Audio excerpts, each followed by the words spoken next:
Hey, what's up everyone? This is Snicked back with another Royal Revolt 2 video. In this video we're going to be continuing the series of base reviews that we've been conducting, and in this installment we're going to look at the base of Dogwaffle. Dogwaffle is the number 60 number 62 player on the global leaderboard, sitting at 3,674 trophies. So Dogwaffle is a high level to elite level player, and has a really fascinating base design. It's unlike any other base design really that I've seen in the top, say the top 100, or I should at least say it's pretty unique and has some, I think, what look to be some really effective features. So this isn't like the Clover, although it does take a little bit of inspiration from it because you go out, you have kind of a major choke point, and then you go way out to the left or way out to the right. In this case, to the left, before you loop back to the castle gate. But it also isn't like the seagull design, which is something that Master E introduced and has kind of since popularized, I guess, over the last couple of weeks since he began using it, and a small legion of people have come out of the woodwork to imitate his base design. So Dogwaffle isn't doing really any of that, or at the very least, he kind of has a really distant variation of the Clover design. I have a little bit more of a standard variant of that on my own base. But I can see here that there's really two major defensive kind of features to Dogwaffle's base, and we'll get into those here in just a second. So what I like to do is before going into the raid itself, I'm going to take a look at the map on the left side and then look at the wave composition and the defensive structures. And what we're looking for here is to see whether or not and to what degree all of these are working kind of in concert with one another. So how the wave composition complements the base layout, and how the defensive structures support the base layout and even the waves. And so everything should work together and kind of be all of one piece when you're designing your base. So there are a lot of variables to consider, and that's why an effective base design is a difficult thing. There's tons of different moving parts. Things are constantly changing. You change the path just a little bit. You throw off the timing of your waves. Towers that were really effective maybe aren't so much now. And so when you adjust one thing, another thing has to be adjusted, and so on and so forth until you've completely, redesigned your base. And it can be time consuming, and it can take a lot of deep analysis and thoughtfulness to really design an effective base. And I think Dogwaffle has put in a lot of time and a lot of consideration to the way things are designed here. So we'll see how that works out in practice in just a moment, but let's have a look at the map first. So we have an initial approach from the starting point there at the very bottom at the blue square. We come up to the first barricade or blockade. I do notice that they do still have at least one barricade out here. So we'll say that's a barricade.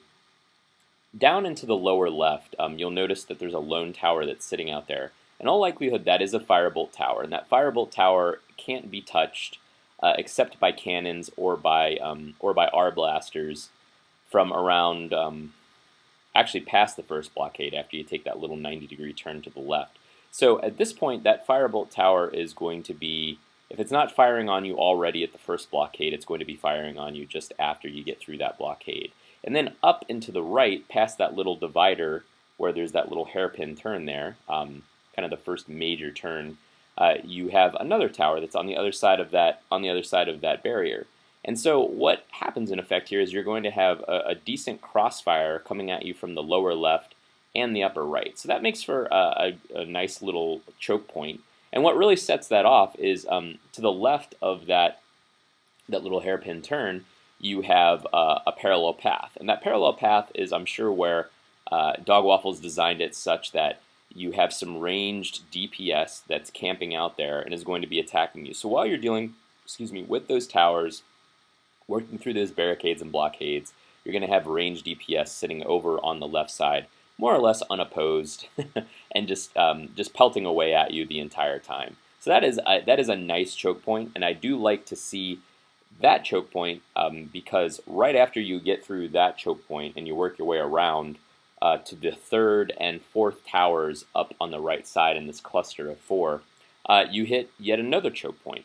And this is the more standard kind of characteristic Clover inspired choke point, where you have a hard left turn, and then you have the path that's coming down above there. You have the path that's coming down out of the castle gate that turns along with it, and so you get this space here where you have parallel paths. But up into the right, across that turn, you have another tower, and usually in its classic expression, because this is something that's pretty typical of many high-level and elite-level bases, that's typically a firebolt tower. We'll see if it's a firebolt tower or a skull tower, but we have that, and then just next to that, again, we have this other parallel path, and so we have another choke point. So we really have 2 distinct choke points here, one right after the other, and that's a little unusual and not really something that that even the Clover does. So I'll be very interested to see how that works out in practice, because it's a lot of suppressing fire from towers, a lot of opportunity for range DPS to attack the incoming hero and the raiding party, and so I think that this is going to be a fairly effective design. And looking at that parallel path, there are actually 2 more things I would note here about the base. Looking at that parallel path, one thing to consider, I can tell you right from the outset, Dogwaffle, is that you do have 2 blockades on the top path. And so what is likely to happen there is you're going to have somebody come through with Bladestorm, probably me in just a moment, and come out and take down both of those blockades that are on the top path, and then the other blockade that's past that choke point over to the left by the tower that's in the middle of that little Clover shape.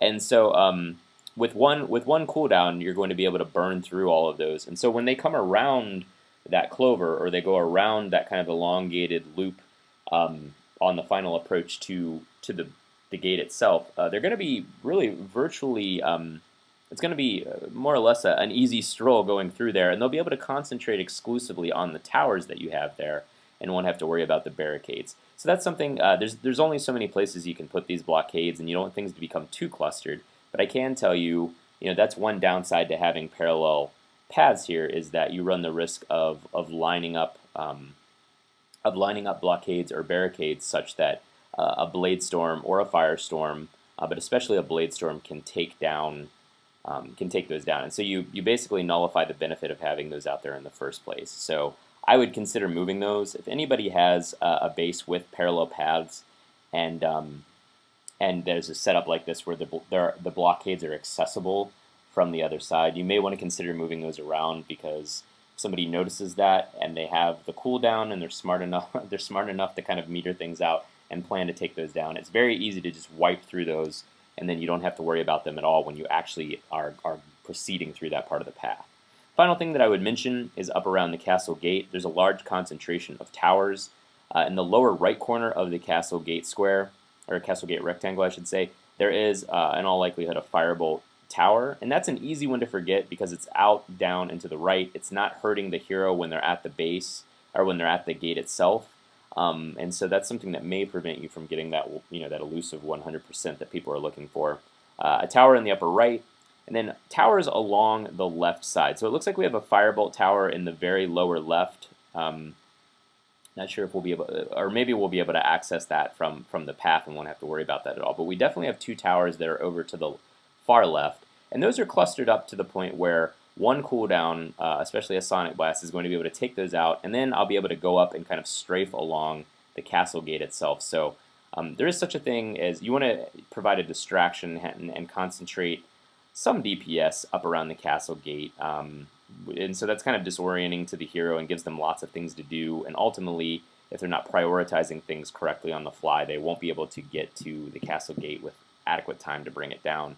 But you do yourself and your base a disservice if you concentrate too many towers up there, because again, we have the clustering problem where a single cooldown, a single Sonic Blast, maybe a Firestorm, a Blizzard, lots of options there, but a single cooldown will be able to substantially damage or completely bring those down. And if it's a damage over time spell like Sonic Blast, then you'll be able to hit both of those and then also hit the gate as well.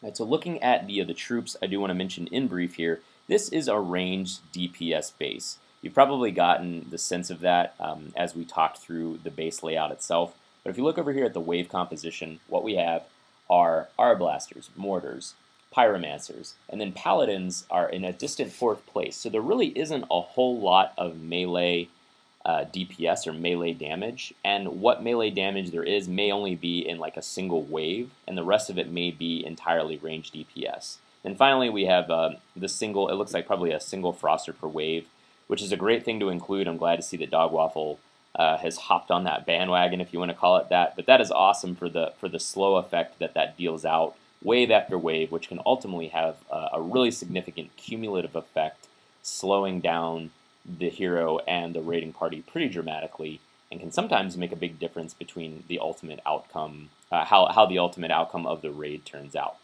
Firebolt towers, skull towers. Firebolt towers are first, and that does have some good points and some bad points to it, which I'm going to cover off on in a different video.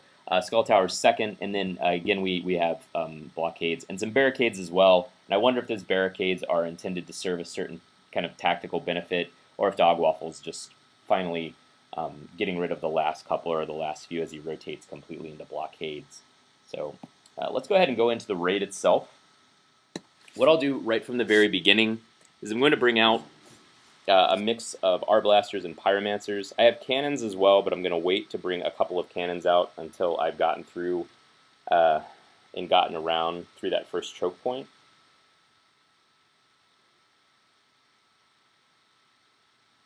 I'm going to let my Pyromancers take care of that tower.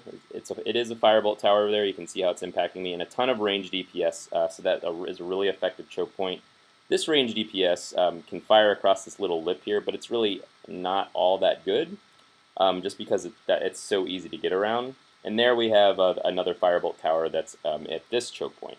So you can see those choke points happen with pretty rapid fire. And you can see I'm buzzing through these blockades.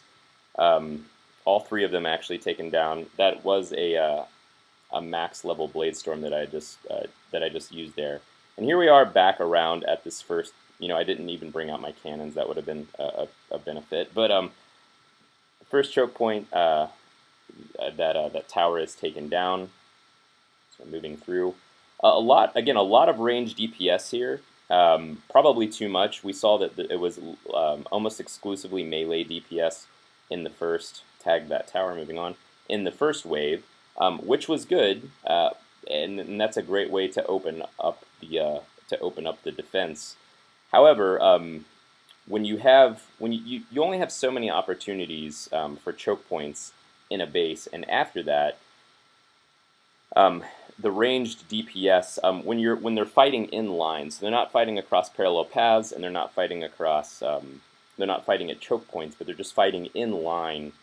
Melee DPS does have its benefits, and that's something that definitely needs to be taken into consideration and should still be used. There's some different schools of thought about whether paladins and knights, ultimately in the end game, are beneficial or not. I'm going to bring my huge army of pyromancers, decent army of pyromancers down here. All right, take out that skull tower, and then okay, so we've got that, and so now it's just all bringing down the gate itself. So a little imbalance there. I see the idea, and again, this is a ranged DPS base. That's definitely what I would categorize it as. But as I was saying there, in a little bit of a staggered fashion, you only have so many choke points, or you only have so many parallel paths that you can use. And even if you're not bringing in sword rain, which really can negate the impact of having lots of pyromancers and lots of arblasters, not so much mortars because they don't take nearly as much damage. But even if you're not bringing in sword rain, there's only so many good opportunities for ranged DPS to deal out damage, as I had said earlier, unopposed, or in a place where they can do it from relative safety. So a little bit more balance probably on melee DPS would be beneficial. So 100% victory there. We're going to go into the Chamber of Fortune, see what we can get. And we only got one. So let's see what we gave up. Some gems and 100 bread. So that's it. That's it for Dogwaffle. Dogwaffle, if you have any comments or questions, definitely let me know. Otherwise, guys, if you have any suggestions, ideas, or comments about this review, please let me know in the comments.